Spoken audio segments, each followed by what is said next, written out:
And in this video, I'm going to discuss how to become a firefighter in New South Wales, in particular with Fire and Rescue New South Wales this year, 2023. So I'm going to walk you through all the steps of the firefighter recruitment process, and more importantly, what you can do to actually pass each stage and then get selected. So the first step is the online application and assessments. So New South Wales currently uses an online portal for your personal information, and the minimum requirements are 2 pre-recorded video interview questions. Now, to get through this section of recruitment, we make sure that you understand exactly what you need to convey when answering the questions, as well as what you must avoid, really important.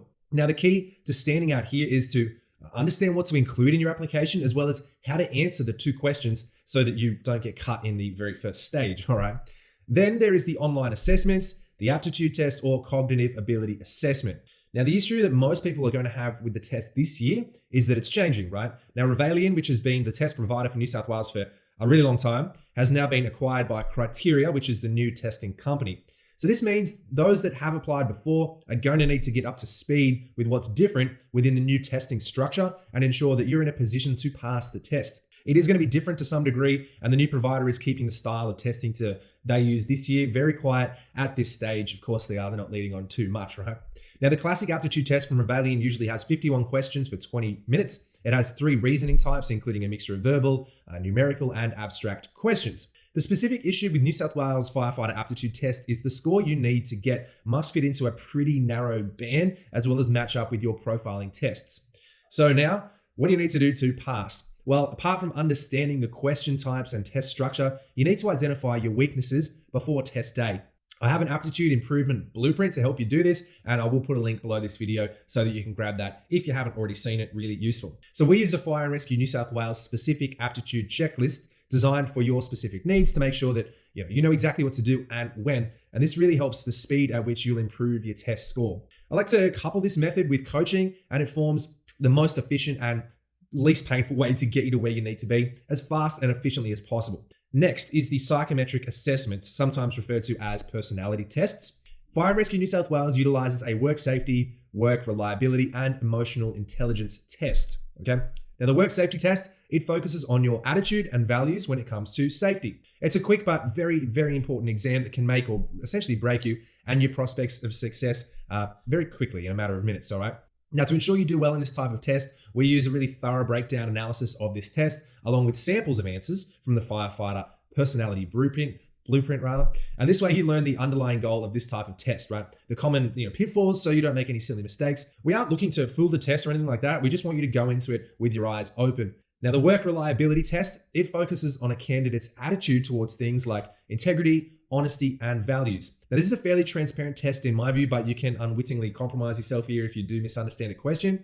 I'll put a link to my free tool on a personality test below for you. Check it out. And then finally, the emotional intelligence test, most recently named Emotify.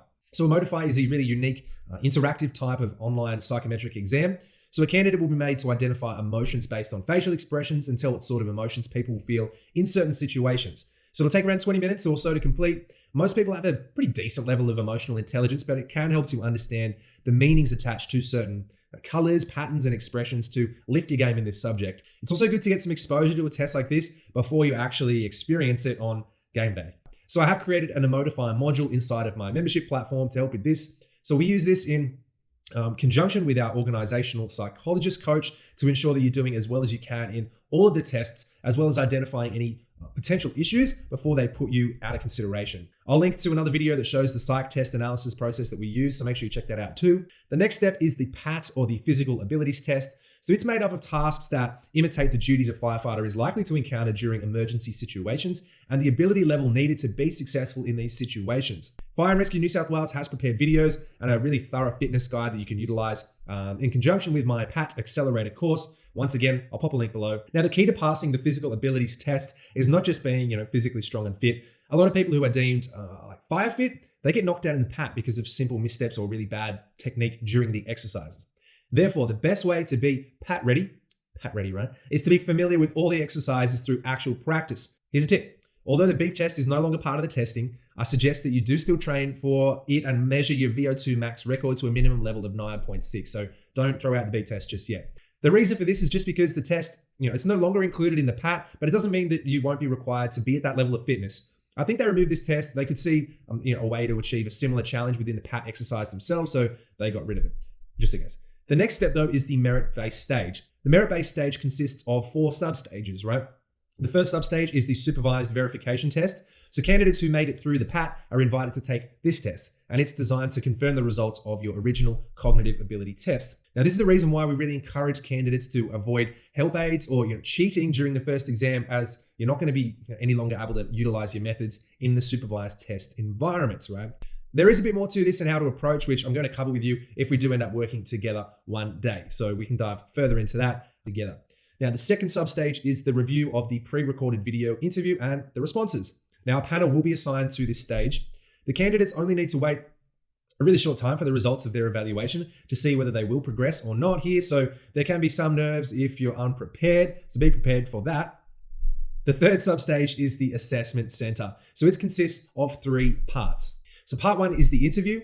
The candidate will be interviewed by 4 groups of 2 people panelists, and this way an objective assessment of the candidate's fitness for the role can be properly achieved. Now, part 2 is the group activity. So it's made up of a number of exercises, all geared to expose your communication and interaction skills and determine your suitability to work within a team and a team environment. I have created an excellent group assessment coaching program, so you get a chance to work through this stage and understand it in detail. We run you through the possible group written exercises and assign random topics to a small group of attendees, and then debrief on your performance during the session. So look, a lot of people fail here without knowing what it was that actually caused them to fail. You don't want to be in this position if you're looking to apply again. You most probably make the same mistake again unless you have reflected on the entire process, which becomes really critical. Part 3 is the written task. So this task is designed to assess your written communication skills. Something worth considering if English and writing are not your strengths, or if you have been away from this type of exercise for some time. Really worth making sure that you're up to speed with that. Now, the 4th substage of the merit-based stage is the employment check. So a candidate who has progressed to this stage will go through reference checks, conduct and service checks if you've been a New South Wales government employee, driving history, and criminal records check. And finally, the last step of New South Wales firefighter recruitment process is the medical assessment. So candidates who progress to the medical assessment stage will be required to take a detailed, standardized pre-employment health assessment with a Fire and Rescue New South Wales occupational physician. So successful candidates will be notified and offered a position. You would then be invited to a 13-week-long firefighter recruit training course. This course commences anytime within 6 months after offer of employment. If you are planning on becoming a firefighter in New South Wales in 2023 and do have questions, you need help, or want to use my free practice tests and tools, you will find all the information that you need below.